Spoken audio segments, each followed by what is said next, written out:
qua. Intanto glielo appoggio qua, le porto subito un altro tavolo. Grazie. Siamo un po' in ritardo con la cottura della trippa. Lo chef si scusa, ma si andava in ferramenta perché aveva finito i chiodi di garofano. Vabbè, intanto mangio qualcosina. Certo.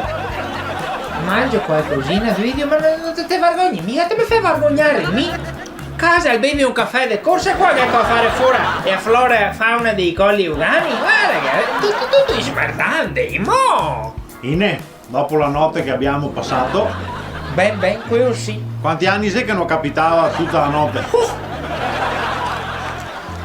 A che ora sei che siamo nel letto? Hai un dese. Fino alle 6? Fie si è, Fino alle 6 tutta la tutta la notte. notte. Speriamo solo che quelli della camera in parte non abbia a sentire niente. Guarda Duilio, bisogna che se ricordiamo, condemmo in ferie i cuscini nostri, non sarà oggi, Tutta la notte. tutta la notte. Signor Duilio, mi scusi, non le ho neanche chiesto, i peocci li vuole adesso o dopo la trippa? Dopo. Ma magari intanto te mi porti un caffè. Certo. E mi faccia un caffè anche a me, grazie. Certo. Un altro? Guarda che sei già al secondo stamattina. Non ti pare di esagerare?